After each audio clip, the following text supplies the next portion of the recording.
NFL Week 8 Power Rankings, and away we go. I do listen to you guys, so I made myself a tiny little head, so I'm on the whole time. I'm just going to be down here in the corner. Just down here in the corner. But I do keep my Power Rankings consistent. I am going to do 7 AFC, 7 NFC like I always do. Even though if you look around at different Power Rankings this week, you're going to see, because the NFC has so top-heavy, the AFC has 5 really good teams at the top of the AFC. Really solid. Should be in the top 10. The NFC has 9 teams.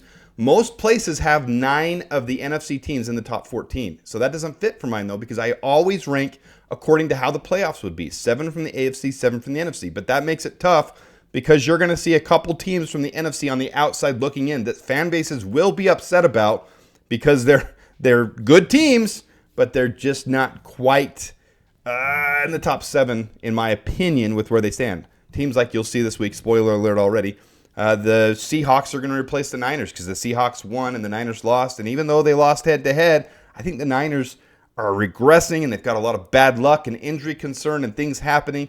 And the Seahawks are starting to play really well. And if their offense can catch up to the defense like they've started to, defensive tackle's really solid, then the Seahawks will probably win the division. And this week, again, spoiler alert, I've got all 4 of the NFC North teams in the top 14. The NFC North looks like a juggernaut, and as they play each other, I think that's only going to be iron sharpening iron, and they're going to be dominant over the rest of the NFC and the other teams that they play. So maybe I'm homering, but I really see that playing out. So I've got the division winners and the NFC North on my NFC side. For the AFC, kind of have to justify and squeak in the last 2 because there's 5 really solid AFC teams. I've got to justify the last 2 being put into the playoffs. So they're questionable, but maybe they'll prove me right. Maybe they'll prove themselves right. We'll see what happens. So I always do where the conference standings are, and you can see there on the left side. I know, sorry for those who are looking on their phone. This is really, really tiny, but you can see after 7 on the AFC side, Denver's 4-3. There's no other teams that are above 500. You got the Chargers at 500 at 8th spot, but Denver's 4-3. They're the last one at 7. And on the other side, you got Tampa Bay at 4-3. They're the 9th spot. So you got some teams that are on the outside looking in this situation where Dallas is 3-3, they're 500, and they're at 10th spot. So it makes it tough for that. But my biggest riser for the week is the Seahawks, as I already spoiled. I've got the Niners falling out of the top 14, Seahawks replacing them in the top 14, and then the same for my biggest faller. I've got the Buccaneers. Even though it was a quality team they lost to, they really looked dominated. 34 straight points against them last night.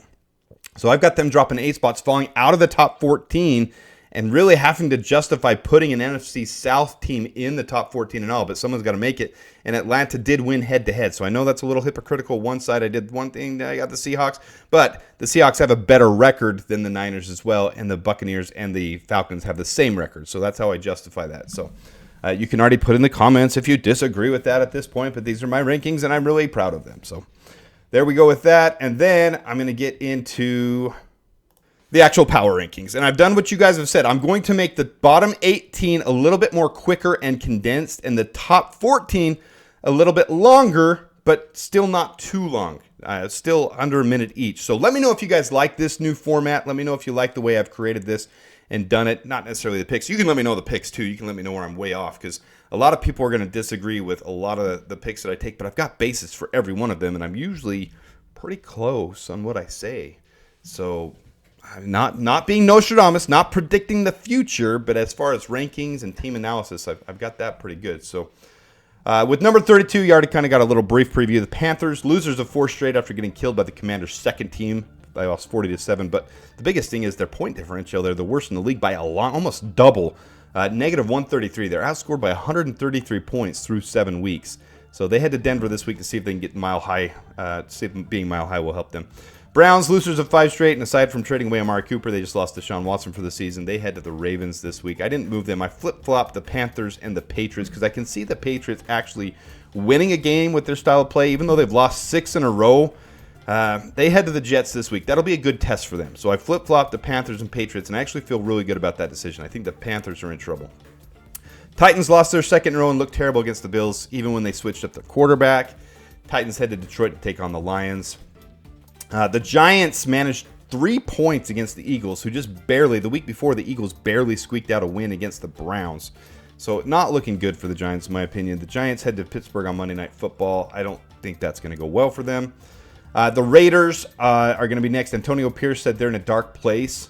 So dark. They've given up on every quarterback they had and just signed Desmond Ritter. I understand there's some injury involved there, but they've signed Desmond Ritter from the Cardinals practice squad, and they host the Chiefs this week. So the Dolphins are next at 26. Their defense is solid. The offense has been terrible without Tua, but now Tua's back without a guardian cap, albeit. So I expect them to start climbing the ranks again. The Dolphins host the Cardinals this week to try to get back on track, so we'll see if it works for them.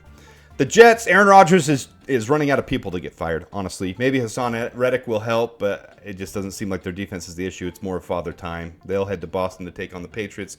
That'll be a good test for both these teams to see where they stand. The Jaguars, I think, are actually playing fairly solid. They played really good for a small period of time against quality teams, and then they just fall off a cliff. I actually think the Jaguars are a lot better than their 2-5 start. So I've raised them up after their win, but they don't get a bye after London. They have to host the Packers. The Saints are now losers of 5 in a row after starting 2 in a row, winning 2 to start off the season. Not Derek Carr's fault as he's out he's with injury, but ugly for Houdat Nation. They face the Chargers this week. The Rams beat the Raiders and showed some life, but it's just beating the Raiders. So they'll host the Vikings on Thursday Night Football. We'll see if they can muster something out there. The Cowboys did have a bye week. They dropped a few spots only because some teams needed to make the jump up. 0-3 at home. So as long as they're on the road, they should be good, right? So they head to Santa Clara to face the Niners in primetime. We'll see if that helps. We'll see. Chargers, 1 week, the Chargers convinced me they can be good. The next week, they lose to the Cardinals, who also make me feel the exact same way week in and week out. The Chargers will host the Saints this week.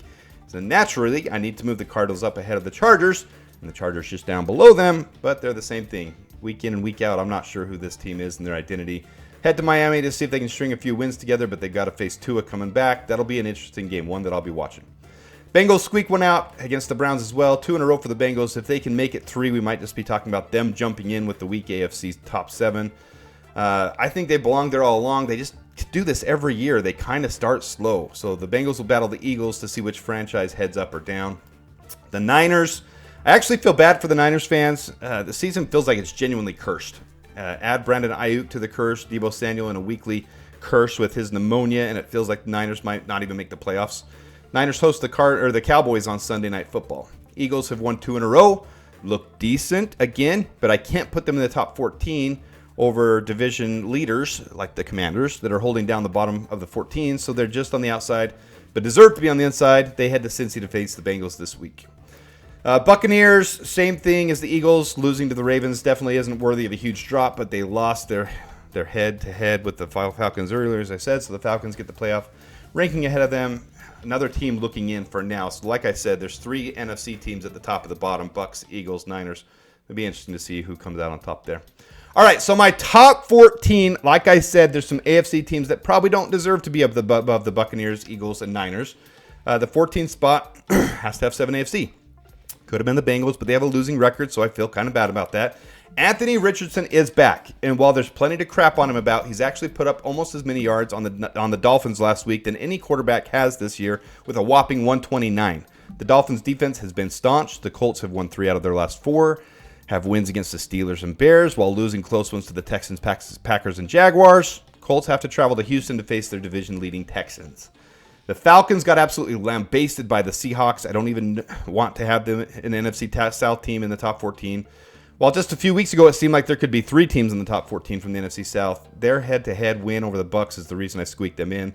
They get to prove their worth in Week 4 rematch against the Bucs this week. Of course, right above the Falcons, I need to jump the Seahawks up. The 49ers' pain is the Seahawks' opportunity, and they took full advantage by it showing off against the Falcons. Seahawks were looking rough for a couple of weeks, but if they can get clicking again, like they did last week, this might just have a shot of winning the NFC West. Seahawks host the Bills at home this week. The Broncos slapped around the Saints a week after forgetting how to play football for 3 quarters against the Chargers. I'm not completely sold on the Broncos yet, but they're winning just enough at the right time to make me think they're a fringe playoff team. And like I said, I got to put a couple of AFC teams in here that are right on the fringe.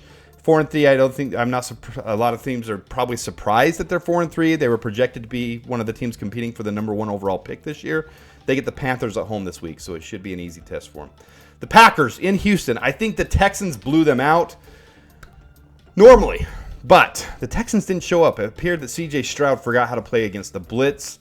The Packers really showed a lot of improvement on defense. So I'm moving them up significantly, up 6 spots in the rankings. They should have lost that game, especially a pick by Kalen Bullock that would have been Jordan Love's third of the game. Should have locked it up. Was enough just for the Packers to squeak out a last-second field goal that keeps the national media hot on them and people delusionally blind to all their flaws. The Packers' defense does look improved, though. Their receivers constantly outplay and elevate poor quarterback play. They've got a masterminding coach. So the Packers get a trap game this week, heading to Jacksonville against the Jaguars team that they just spent 2 weeks in London. So we'll see what happens there. The Bears, I know I'm going to get a lot of scrutiny over that one, guys. But the reality is, as you do the metrics on the Packers, they don't line up with the top 10 team. They don't. Their offense is hit or miss, and they've got wide receivers outplaying their quarterback, who has moved up in accuracy. He's now 26th in the league in accuracy. But for a top 10 team, that's kind of, it's hard to put them that high until they really show what they can do outside of Lambeau with a team that came and played their worst performance of the year. That was more of the Texans playing piss poor than it was about the Packers playing really well, especially when they turned the ball 3 overs. And they should have turned it over at the end with Kalen Bullock. If you haven't seen the video, go look. It went right through his hands. He just didn't close his hands on the ball. It should have been picked to seal the game. I'm not impressed with that win, but it is what it is. The Bears come off a bye week after traveling to London, but back-to-back weeks have the Bears scoring 5 touchdowns a game for the first time in almost 7 decades. It appears the Bears might finally have a high-powered offense to go along with a super-powered top defense. Easy formula for success. The Bears have held teams to 20 points or less for almost a year now. If you can do that, score 5 touchdowns a game, you'll almost guaranteed win every game you play. This week is a big test, though, going on the road to Washington to face the 5-2 division-leading Commanders. So we'll see what happens as the Bears start to get tested a little more here. The Bills beat the Texans this week and have strung a couple wins together. Other than the one poor outing, Josh Allen appears to be in the front runner, at least right alongside Lamar Jackson for MVP. Adding Amari Cooper already paid off immediate dividends. Appears to be the spark to bring the balance of experienced vet and leadership to a young wide receiver room. The Bills travel 2,500 miles to Seattle to face the Seahawks this week. That'll be a fun matchup for me to watch. The debate of the week shut everyone up as Russell Wilson shook off the cobwebs and proved he's not only the best quarterback in Pittsburgh, but he might be a top slinger in the league if he can keep up this type of play he was showing after the first quarter. The Steelers won against the Jets. Again, another team with the formula of a top 5 defense paired up with a high-powered offense, and the Steelers might just be pushing a late playoff run this year. The Steelers host the Giants on Monday Night Football this week. All right, the Commanders. The Commanders might seem low-key after slaughtering the Panthers, as they were expected to, right? But they might need to do it with Marcus Mariota for a week or two, as Jaden Daniels' ribs are injured. But it appears clearly that it's more than Jaden Daniels in Washington with the way Marcus Mariota played. So, again, high-powered offense, solid defense. All the offseason spending the Commanders did might be paying off. High draft picks that are hitting might be paying off. The Commanders' Sunday game versus the Bears has been flexed to the later window. It'll be fun to see those two face off. The Texans didn't look close to vintage, nor did Stroud look like Stroud this last week. Maybe Tom Grossi was onto something, and C.J. Stroud really was kidnapped. Maybe Grossi had his part in it. I don't know. But the Texans didn't look normal. They drop a few spots because of that, but I'm not selling Texan stock just yet. If they get upset by the Colts this week, then I'll start to push the panic button a little bit more. The Texans are at home this week against their division rival Colts. The Vikings are going to move down just a couple spots to number 4. And it makes you wonder if they're coming back to earth. After a crazy 5-0 start, they got to take on the Lions at home, but the Lions showed no mercy. It's actually a really close contested game. It could have gone either way, but the Vikings defense keeping them in the game several times. In an absolutely stacked NFC North, it just feels like the Vikings defense might not be enough alone to overcome the offense. Great weapons on offense, great receivers, tight ends, good line, but Sam Darnold is the weakness, again, like the Packers, but they started off 5-0, so they're ranked higher. I can see the Vikings dropping down. They play in LA against the Rams on Thursday Night Football this week. The Ravens are winners of 5 in a row after starting 0-2, so the opposite of the Saints' trajectory. That had everybody panicking, but the slaughterfest of the Buccaneers was the biggest blowout Then the final score appeared. The Ravens had the game under control from the second quarter on. They scored 34 straight points on the Bucs at one point, with Lamar Jackson showing off his MVP caliber performance again this year and adding King Henry to the mix. I'm not sure a team can stop the Ravens, but put them heading against the Chiefs head-to-head right now, and I'd actually put money on the Ravens to win that game. I really would. The Ravens head to Cleveland to face the Browns next. All right, the Lions have won 4 in a row after going into US Bank Stadium and upsetting the Vikings. The Lions now boast the number 1 defense in the league after the key draft picks are paying off. Every player at every crucial position is playing up to Super Bowl caliber play early on, and when you add that to the most accurate quarterback play in the league over the last few weeks, you have a recipe for a winning game. Again, high-powered defense that locks down opponents combined with powerful offense that can shove it down the opponent's throat seems to be some kind of recipe for success. Consider that a little bit weird there, huh?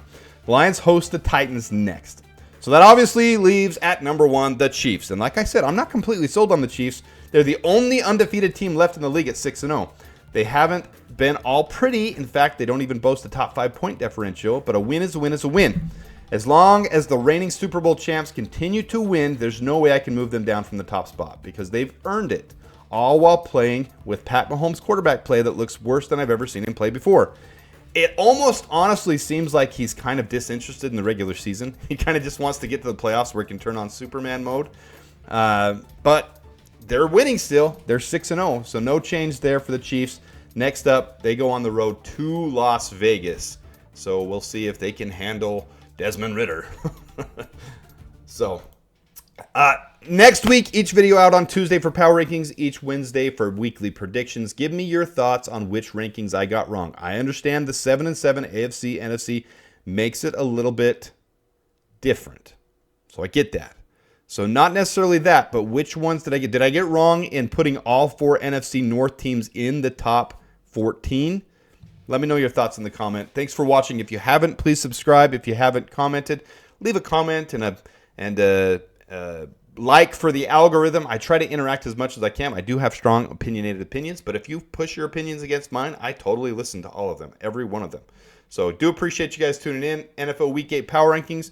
Until next week, good luck to all your teams, and adios.